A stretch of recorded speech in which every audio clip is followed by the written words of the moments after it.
ora ciloko no pola ben ora salah. Aja dumi, aja dumi, aja dumi, aja dumi, aja dumi. Assalamualaikum warahmatullahi wabarakatuh. Bertemu lagi akhirnya bertempat engkau lagi Kedek. Iya. Di Ojo Dume series versi tanpa Didra. Iya. Didra lagi berhalangan. Versi anniversary ini Versi. setahun Ojo Dume. Oh iya udah setahun. Yoi. Oh iya, udah setahun ya. Berarti selamat dulu kita Kedek. Iya. Setahun ya. Selamat untuk Selamat. Ojo Dume. Selamat udah mencapai hampir 3.200 subscriber. Alhamdulillah. Semoga kedepannya makin lebih banyak lagi teman-teman yang bisa mengikuti cerita kita. Amin, amin ya rabbal alamin. Jadi sebenarnya gini Kedek, banyak nih teman-teman smart people yang bertanya sih mengenai kejadian satu suro kemarin. Iya, Mungkin kita akan share ya mengenai betul. Nggak apa-apa. apa sih sebenarnya kejadian yang terjadi gitu Iya. pada hari itu, karena memang sempat saya bikin kuesioner di Instagram Mhm. mengenai apa sih yang kalian rasakan ketika malam hari suro kemarin. Mhm. Mereka hampir merasakan hal yang sama sih, Iya. merasakan hal yang sama, badan panas, kondisi hati panas, terus badannya lagi nggak enak, bagaimana macam-macam lah. Kalau mungkin kita bisa sharing-sharing sih Ki Adik. Kalau menurut Ki Adik apa yang terjadi gitu? Jadi memang kita harus mengetahui dulu siklus alam semesta. Jadi mana siklus alam semesta menurut spiritual itu adalah 1400 tahun kan Om, yang sama-sama kita tahu. Jadi selama 1400 tahun ini siangnya 700 tahun dan malamnya 700 tahun. Kapan pertama siklus itu ada? Siklus itu pertama ada saat pertama kali tahun Hijriah. Oke. Nah, begitu tahun Hijriah itu siklus pertama kali. Siklus keduanya itu siklus kembali ke malamnya itu kan tadi pertama siang kan. Siklus kembali ke malamnya itu sekitar 700 tahun kemudian. Itu di Nusantara itu pernah ada kejadian pemberontakan Rang Putih. Pemberontakan Rang Putih ini yang hampir membuat kerajaan Mojopahit itu bangkrut, luluh lantah karena saking kuatnya pemberontakan Rang Putih. Begitu 700 tahun kemudian kita alami yaitu zaman sekarang saat ini. Kenapa sampai satu suro kemarin atau Hijriah 1443 Hijriah atau tahun Sakanya itu 1955 itu ada kejadian-kejadian aneh, ada gelombang-gelombang energi yang sangat kuat dikarenakan kita sudah memasuki tahap siang. Tahap siang ini adalah tahap kejayaan. Tahap kejayaan ini memang pada awalnya itu memang dirasakan banyak gelombang-gelombang kekuatan-kekuatan jahat. Memang sampai saat ini juga kami tiap tim Ojo Dume juga merasakan dari gelombang serangan-serangan dari wilayah segitiga Bermuda yang menyerang wilayah Nusantara. Itu salah satu mungkin sebagai ciri untuk melalui tahap kesiang ini gitu Om. Jadinya makanya ada teman-teman di orang Semar People itu ada merasakan energi-energi yang nggak stabil atau segala macam, apalagi mereka-mereka yang memiliki ilmu kebatinan yang tinggi gitu. Oke. Jadi kalau itu kalau menurut Adik gitu ya. Iya. Jadi kalau misalnya yang saya rasakan memang ada benar terjadi suatu peperangan memang antara jin, aku menyebutnya mungkin jin purba kali ya. Iya, betul. Karena memang penampakannya nggak seperti yang jin pada umumnya yang kita lihat. Nggak sama sekali. Jadi ada yang bentuknya kayak dinosaurus yang gede Iya. banget, ada yang bentuknya kayak pokoknya bukan seperti pada hal umumnya sih. Iya. Nah kemarin itu aku sempat, ini sebenarnya aku pengen diskusi sih sama Ki Adik. Jadi sebenarnya perhitungan 700 tahun itu apakah berdasarkan perhitungan Masehi atau berdasarkan perhitungan Jawa? Karena kalau dihitung kalau dari tahun Jawa ya 1955 salah kalau ditarik 700 tahun kemudian di tahun Jawa, Iya. berarti ketemu di 1255. Ya, Berarti kemarin aku sempat googling 1255 Saka. Saka Hmm. itu berarti sama dengan 93 Masehi. iya betul. Correct me if I'm wrong, cuman maksudnya aku mencari ada kejadian besar apa sih sebenarnya gitu di 93 Masehi itu. Ternyata begitu aku googling pertama kali keluar adalah kejadian Pompei. Kejadian Pompei itu adalah suatu gunung berapi Ya, yang mengakibatkan banyak orang-orang yang berada di sekitar gunung Pompei itu menjadi patung apa batu ya? batu ya. Batu. Ketika mereka lagi melakukan aktivitas gitu. Iya. Jadi berarti mereka kan lagi melakukan aktivitas, Hmm. tidak ada pemberitahuan, langsung beku gitu. Iya. Jadi itu kan suatu kejadian yang memang terjadi secara spontan, orang-orang nggak sempat buat Lari pergi atau gitu. segala macam, betul. Nah gitu apakah menurut Ki Adek itu kita harus berpatokan pada Masehi atau berpatokan pada Saka gitu? Jadi memang kalau siklus 1400 tahun 1400 tahun adalah siklus yang kita hitung boleh dari Masehi atau boleh dari Saka atau boleh juga dari Hijriah, tergantung keyakinan kita masing-masing. Seperti yang di dalam Pompei di tahun 98 Masehi itu memang itu adalah zaman kegelapan atau zaman malam. Jadi di sisi malam. Begitu di sisi malam, posisi di sisi malam itu otomatis banyak kejadian-kejadian bencana alam. Itu di siklus malam. Sampai terakhir bencana besar di Nusantara juga dan di belahan dunia lain. Begitu kita masuk udah siklus siang nih, kita udah mulai siang yang sekarang, itu bencana udah agak berkurang, tetapi energi dari si manusianya, si intinya ini yang akan melakukan hal-hal yang tidak baik gitu atau di luar dari sunatullah, sewajarnya manusia. Jadi makanya mungkin kita sedikit memberi pesan kepada smart people agar kita tetap harus berhati-hati. Yang pertama, yang kedua, jagalah ibadah kalian. Yang ketiga, jangan lupakan budaya kita, karena ini adalah siklus yang memang kita ini penuh dengan cobaan, hal-hal yang tidak masuk akal, hal-hal yang di luar logika akan terus datang kembali yang membuat kita bertanya-tanya, ada apakah ini? Gitu di selama 700 tahun itu, selama 700 tahun, selama siang itu. Menarik. Iya.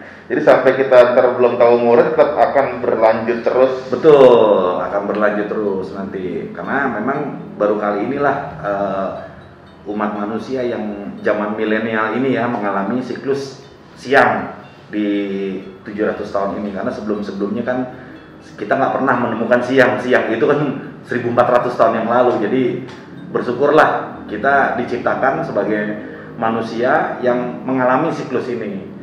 Bersyukur tuh ya? Bersyukur karena kita bisa melihat, bisa merasakan gejala-gejala alam apa yang akan terjadi di luar dari cerita-cerita sebelumnya. Karena gejala-gejala alam ke depan kemungkinan sama seperti gejala-gejala alam sebelumnya. Karena kan siklus itu terus berputar seperti roda. Iya. Di atas, di bawah, di atas, di bawah. Jadi sama aja, kemungkinan nggak jauh berbeda dengan hal-hal sebelumnya. Iya.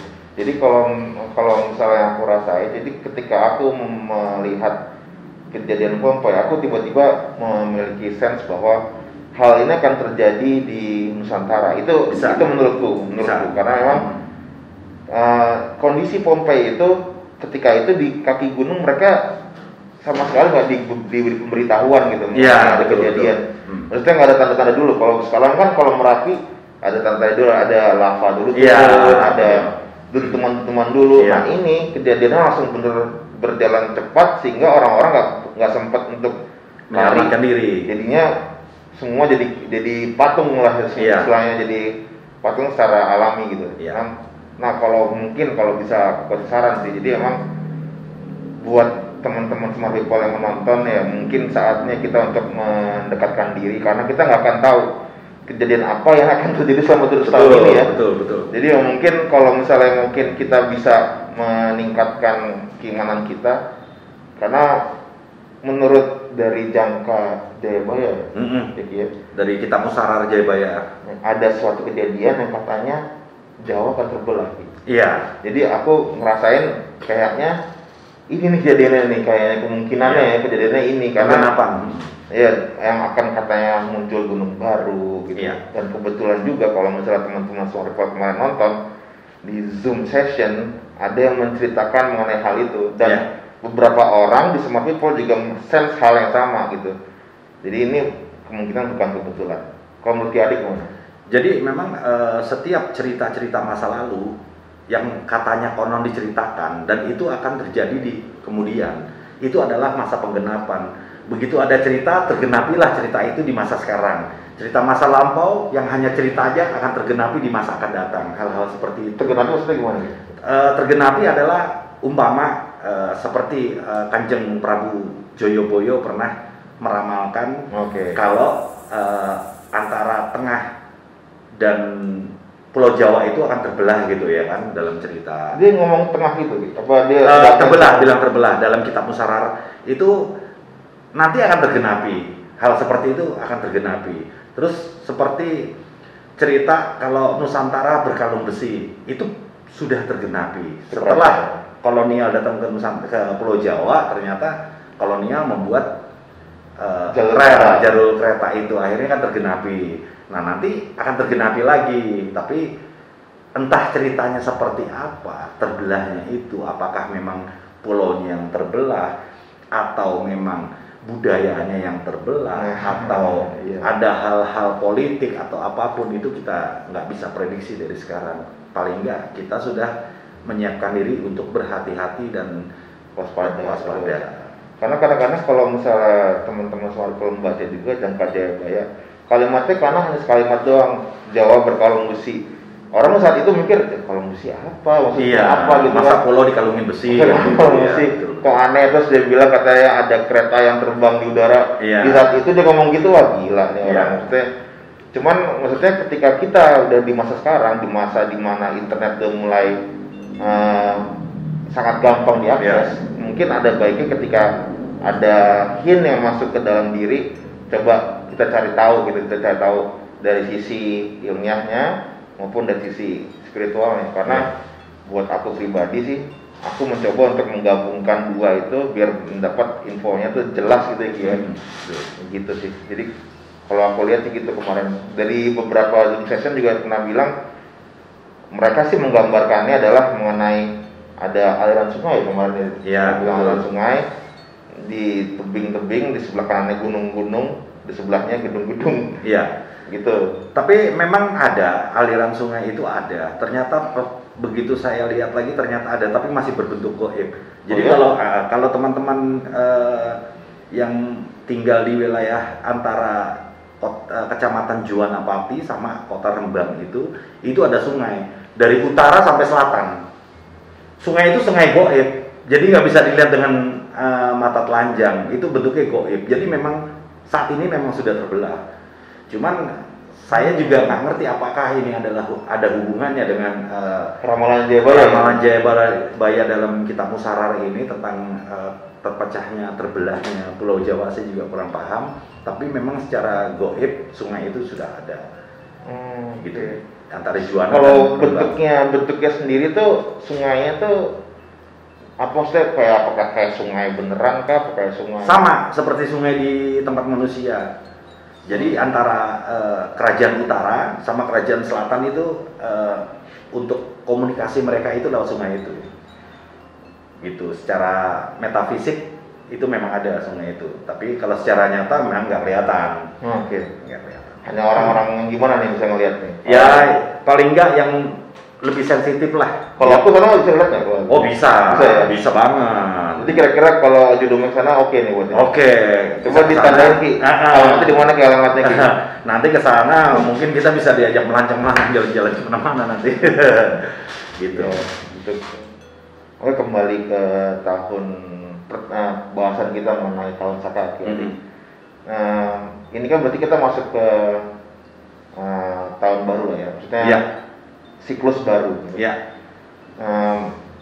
Pernah diceritakan juga bahwa di tahun Alif ini, tahun pertama ini akan terjadi banyak virus, banyak bencana, Betul. banyak kejadian-kejadian buruk lah gitu. Iya. Cuman menurut Ki Adik akan berakhir nggak sih ini? Maksudnya kira-kira apakah akan begini terus apa gimana gitu kalau gitu? Iya, jadi memang kejadian itu yang seperti kita sepakati, kejadian itu akan terus berulang. Di tahun Alif yang sekarang ini adalah memang benar ada yang namanya pagebluk atau sekarang kan virus COVID segala macam. Kedua adalah secara perekonomian dan pangan itu akan menurun. Itu pernah juga kejadian di 700 tahun yang lalu. Oke. Jadi pengenapan 700 tahun yang lalu digenapi lagi oleh sekarang. Gitu. Jadi yang sekarang ini kita catat ada virus COVID-19 di tahun 2020, 2021 sampai mungkin 2023. Nanti 700 tahun kemudian ke depan ada lagi mungkin dengan nama yang berbeda. Tapi akan tetap sama ceritanya, tetap sama karena siklus itu terus berulang. Kayak begitu, tetap sama. Tetap berulang ya. Cuman enggak gini deh. Nah, itu kalau menarik ngomongin COVID ya. Jadi kemarin pas memang ada sahabat yang terkena COVID gitu. Kalau misalnya memang ini berulang, apakah ada semacam ini nggak sih? Karena kalau aku lihat dari penyakit COVID ini kayak ada yang nunggangin gitu. Maksudnya kayak mereka tuh apakah jin suruhan apa kayak jin yang disuruh sama suatu komunitas apa gimana sih? Maksudnya gimana gitu? Jadi memang setiap kesusahan manusia itu adalah kebahagiaan dari bangsa-bangsa jin fasik ya, jin yang memang tidak senang dengan kerukunan manusia. Jadi memang nanti di tahun berikutnya mungkin bukan COVID lagi namanya, tapi tetap ada virus. Memang setiap ada gelombang-gelombang pagebluk, mereka pasti ikut campur. Mereka ikut campur, yang lagi sakit-sakit jadi ganggu-ganggu, makin diganggu agar makin stres, syukur-syukur mati, segala macam. Itu memang udah kebiasaan mereka hal-hal seperti itu. Makanya kita sebagai manusia diwajibkan tetap harus ibadah, walaupun dalam keadaan sakit segala macam. Agar kenapa? Agar kita bisa membentengi diri kita dari hal-hal yang sisi negatif seperti itu. Karena kemarin pengen cerita sedikit ke teman-teman Smart People. Jadi kondisinya itu sekarang kayak di tahun-tahun awal ini, hari-hari awal di tahun baru ini banyak terjadi peperangan yang somehow aku dan Ki Adek tiba-tiba berada di depan gitu Ki Adek. Betul. Jujur aku kalau secara manusia, secara jasadku memang nggak ngerti sebenarnya ada apa gitu. Cuma tiba-tiba kenapa bisa sampai di sana dan tujuannya apa? Aku juga ketika aku bangun tuh kayak lupa semua tuh gitu, lupa semua gitu. Iya. Cuma pas ketika ngalamin, aku ngalamin bener capeknya, ngalamin bener pegelnya gitu, ngalamin bener badannya tuh kerasa benturannya gitu. Jadi memang kita sebagai penjaga ya, kita ini adalah orang-orang penjaga termasuk sahabat-sahabat dan rekan-rekan yang lain di seluruh Nusantara, penjaga dari bangsa-bangsa gaib. Mungkin yang sepaham dengan kami, yang satu frekuensi akan lebih mengerti dengan pembicaraan kita ini.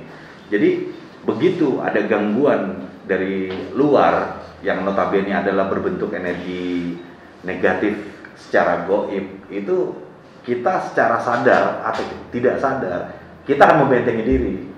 Kita tidak akan menyerang, tapi kita membentengi diri. Tapi dengan benteng kita ini justru bisa melemahkan si lawan, si makhluk-makhluk yang nggak senang dengan tataran Nusantara ini, itu akan lemah dengan sendirinya dengan penjagaan-penjagaan yang kita miliki. Insya Allah gitu ya. Iya. Cuman kita buat satu nama di Nusantara juga, satu pihak apa? Satu pihak. Memang dari ujung Papua ya sampai barat Sabang sana itu memang sama misinya sama, karena budaya kita dari dulunya luhurnya juga sama gitu.